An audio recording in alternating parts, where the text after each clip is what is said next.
मित्रों नमस्कार, मैं हूं राकेश कुमार। आप देख रहे हैं मत अभिमत।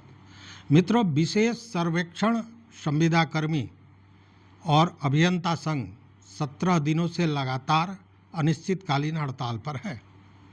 4 दिनों से तो भूख हड़ताल पर है। भूख हड़ताल पर जो आंदोलनकारी बैठे हैं उनकी स्थितियां खराब होती जा रही हैं। 5 लोगों की जो जानकारी मिल रही है कि पीएमसीएच में है।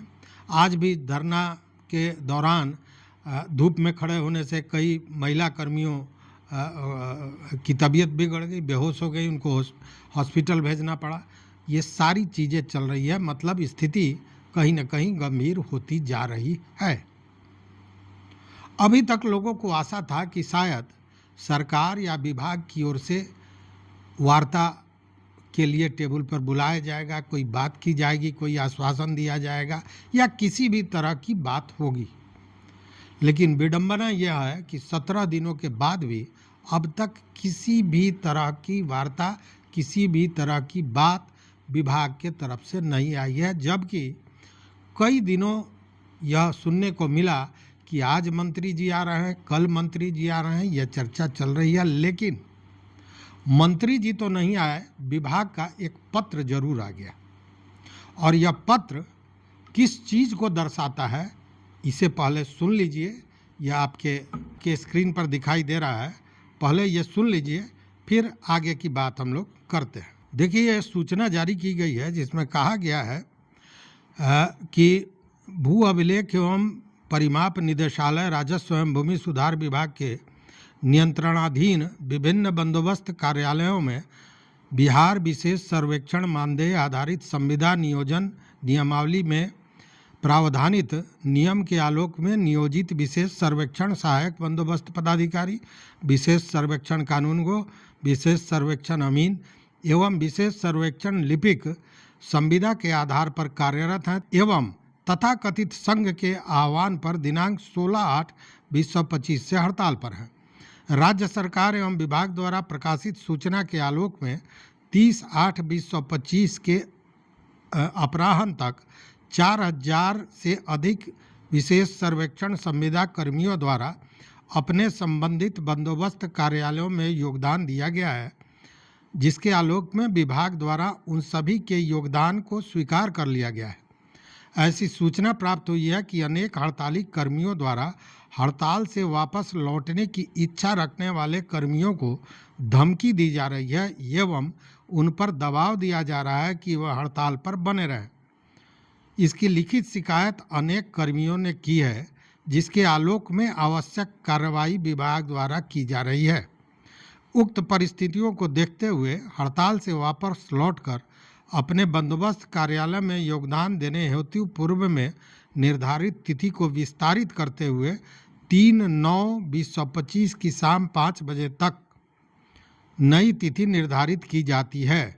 इसके बाद किसी भी परिस्थिति में अवधि विस्तारित नहीं की जाएगी, न ही इसके बाद किसी के योगदान पर विचार किया जाएगा।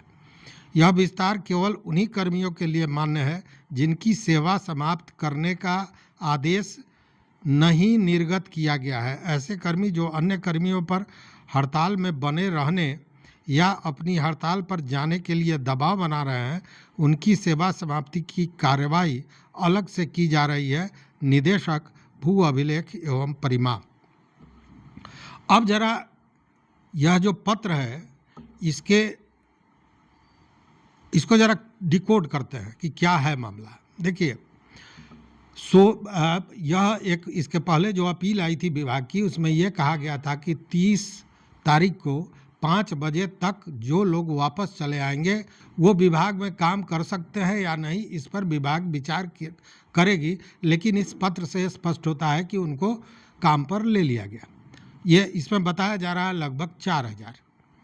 और यह भी कहा गया है कि अब उस 30 तारीख का समय विस्तारित करके 3 तारीख का समय दिया गया है संध्या 5 बजे तक।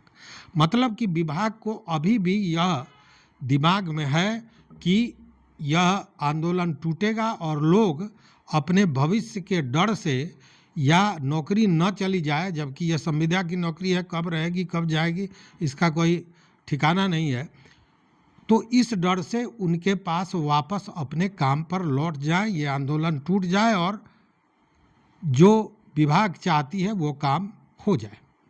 लेकिन स्थितियां यहाँ एक और बात कही जा रही है कि जबरन, मतलब जो वापस लौटना चाहते हैं काम पर उनको धमकी दी जा रही है। लेकिन इसका एक दूसरा पक्ष भी है। दूसरा पक्ष मैंने कल आपको बताया था, एक वीडियो दिखाया था जिसमें कर्मी नहीं चाहता है कि वो ज्वाइन करे और उसको बंदोबस्त पदाधिकारी जो मुख्यालय के होते हैं वो जबरन पकड़ के, बाह पकड़ के ले जा रहे, मतलब दुर्व्यवहार के साथ उसको ज्वाइन कराया गया, जो वीडियो हमने बाकायदा दिखाया था। अब ये वीडियो कितना सही गलत है वो मैं नहीं जानता हूँ, लेकिन वो वीडियो वायरल हुआ। अब देखने वाली बात यह है कि अगर एक तरफ कहा जा रहा है कि ये जो कर्मी हैं वो हड़ताल पर जाने से रोक रहे हैं, धमकी दे रहे हैं और उन ऐसे लोगों पर कार्रवाई की जाएगी, जबकि आज जो वीडियो जारी किया है संघ ने, जो आंदोलनकारी हैं, उसमें वो हाथ जोड़कर अपील कर रहे हैं कि मेरे भाई तुम लोग वापस चले आओ। वापस आने की बात की जा रही है और विनती की जा रही है, धमकाने की बात नहीं की जा रही है। ये कही जा रही है कि ये जो भूख हड़ताल पर लोग बैठे हुए हैं वो अपनी जान गंवाने पर लगे हुए हैं। दूसरे संघों के लोग आके इनको फूल माला दे रहे हैं और आप घर के लोग कैसे चले गए, आओ लौट आओ, यह बात की जा रही है। दोस्त प्रणाम। सब आशा करते हैं कि अच्छे होंगे, लेकिन यहाँ की स्थिति अच्छी नहीं है। आप लोग के कारण मेरे 5 साथी पीएमसीएच में जा चुके हैं आपके बच्चे के भलाई के लिए। आपका दुनिया दूसरा लोग आता है यहाँ पे, इनको माल्यार्पण करके जाता है और देखिएगा वहाँ पे बुके उके सब दे के जाता है। क्योंकि दूसरे संघ के लोग आ रहे हैं यहाँ पे, माल्यार्पण कर रहे हैं और उनको बुके दे रहे हैं फूल का। काहे इतना डेडिकेटेड हैं और इतना कर्तव्य निष्ठा के साथ अपनी प्राणों की आहुति देने के लिए तैयार खड़े और तैयार बैठे हुए हैं। इसलिए हम आप लोग से भी विनती करते हैं, जो कोई भी भाई भटक गए उनसे अनुरोध है कि कम से कम एक फूल चढ़ाने ही आ जाइए। आप लोग तो समझ ही लिए, जैसे छोड़ के जाना था वैसे चल गए हैं, लेकिन कम से कम जो है ना, सोच लीजिए कि वो उनके अति गुजर जाने के बाद या कुछ भी हो जाने के बाद कम से कम फूल उनके जीता जिंदगी में पहुंचा दीजिए। बस यही विनती कर रहे हैं आपसे, क्योंकि अभी जो भी चीज़ का देरी और डिले हो रहा है तो सबका जिम्मेदारी आपके ऊपर जा रहा है। क्योंकि जो चीज़ हमारा एक दिन पहले होने वाला था, आप लोग के कारण एक दिन करके एक्सटेंड होते जा रहा है। इसीलिए आप लोग से हाथ जोड़ के विनती करते हैं कि आप कम से कम आइए, कम से कम फूल चढ़ाने आ जाइए। और अभी 2 से 3 दिन हमारा मुख्य परीक्षा है, इसको बस पास करना है। हम सब परीक्षा पास कर लिए, बस एक वो परीक्षा बचा हुआ। तो आपसे विनती है कि कम से कम लास्ट मौका है आपके पास, इसमें शामिल होकर हमारे धरना को सफल बनाइए। ऐसा नहीं है कि हमारे पास अभी तक धरना में जो लोग आ रहे हैं, अभी भी हम लोग 7,000 की 8,000 की संख्या में हैं। 4100 जो लोग ज्वाइन किए थे उसमें से हमारा 1800 लोग बैक हो रहे हैं। ठीक है, तो आपसे भी विनती करते हैं, ये लड़ाई है, लास्ट मोमेंट में लड़ लीजिए। हालांकि जो जानकारियां मिल रही हैं उससे यह लगता है कि जो लोग वापस काम पर गए थे उनमें से भी बहुत से लोग फिर वापस आंदोलन में चले आए हैं। अब देखने वाली बात यह है कि इसमें सच्चाई कितनी है। तो यह कहना तो बड़ा मुश्किल है कि कौन क्या कह रहा है, लेकिन जो चीज़ें सामने निकल कर आ रही है उससे यही लग रहा है, और जो जिद विभाग का है, जो ईगो पदाधिकारियों का है, उससे स्पष्ट नज़र आ रहा है कि विभाग के मन में यह भ्रम अब भी है कि वो आंदोलन को तोड़ सकते हैं।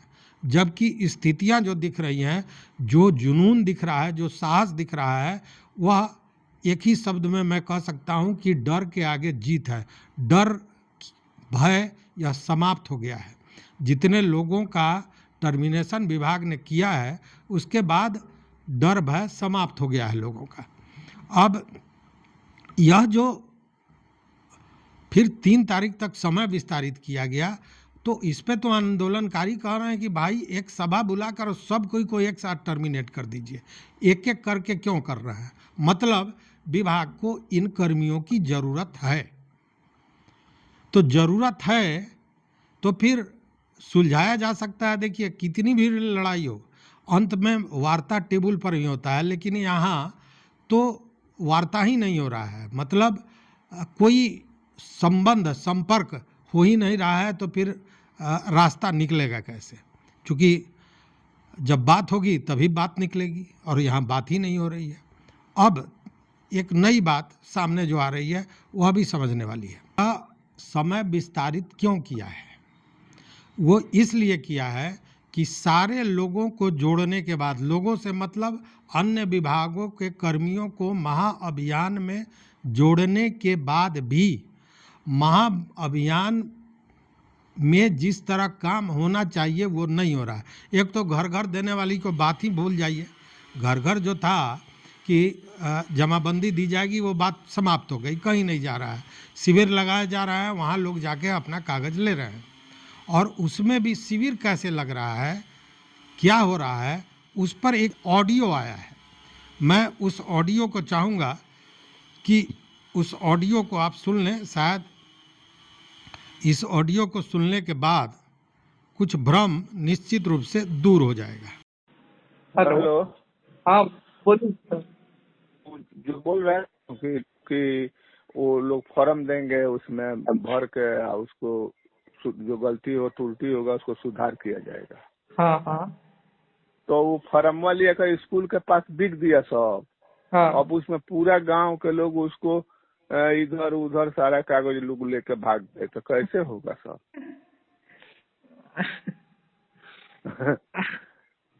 क्या किया जाए जी?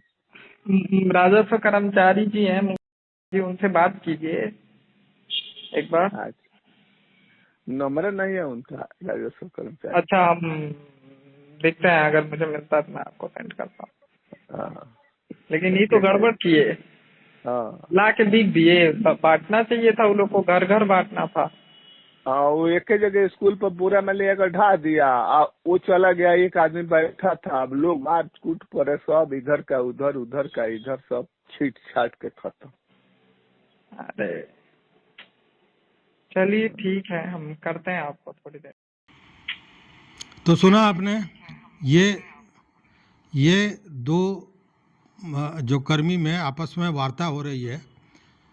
देखिए, एक स्पष्ट बता दूं, यह ऑडियो कितना सही है, कहाँ का है, ये मैं नहीं जानता हूँ, लेकिन ऑडियो आया है, और ऑडियो में जो चर्चा हो रही है, जो बात हो रही है, उससे स्पष्ट हो रहा है कि यह जो राजस्व महाअभियान में लोग लगे हुए हैं, आपस में बात हुई है। बात ये हो रही है कि जो जमाबंदी के कागजात को देना था, वह ले जाके लोग स्कूल में फेंक आया, जैसा ऑडियो में बताया जा रहा है, और लोग लूट के ले गए। कौन किसका ले गया किसी को पता नहीं। अब ये कर्मी परेशान है, माथा पटक रहा है। दूसरे किसी कर्मी से पूछता है तो दूसरा कर्मी बोलता है कि राजस्व अधिकारी से इस पर बात किया जाए, राजस्व कर्मचारी से इस पर बात किया जाए। तो यह जो विस्तारित किया जा रहा है विभाग द्वारा समय, उसके पीछे यही कारण है। चूँकि भले आंगनबाड़ी सेविका को लगा दीजिए, सहायिका को लगा दीजिए, या विकास मित्र को लगा दीजिए, कृषि सलाहकार को लगा दीजिए, लेकिन इसमें से राजस्व से संबंधित कोई नहीं है। और जब तक राजस्व के, ऐसे भी आप जानते हैं कि ज़मीनी विवाद और ज़मीन की जानकारी अच्छे अच्छे लोगों को नहीं होती है, तो उसमें इनको लगा देते हैं, उससे कुछ होने जाने को नहीं है। हाँ, आपने ऑनलाइन करने के लिए भले CSC को लगा दिया है कि वो लोग करेंगे, ये ठीक है, अपनी जगह है, और वहाँ भी पैसा देकर आप करा रहे हैं। यहाँ ये पैसा का डिमांड कर रहे हैं कि भाई हमारा कुछ वेतन बढ़ा दो, तो उसके लिए आप तैयार नहीं है। खैर जो भी हो, लेकिन स्थिति यही बनी हुई है, और इस भ्रम में विभाग है कि शायद वो तोड़ देगा, और इस भ्रम में ये संविदा कर्मी है कि शायद विभाग कुछ सोचेगा। लेकिन दोनों ही भ्रम में पड़े हुए हैं। अब क्या होता है ये आने वाला समय बताएगा। तो इस वीडियो में बस इतना ही। देखते रहिए मत अभिमत। मित्रों, चैनल पर नए हो तो सब्सक्राइब कीजिए, लाइक कीजिए, दोस्तों के साथ शेयर कीजिए और अपना विचार जरूर दीजिए। बहुत बहुत धन्यवाद। कोटिशः आभार।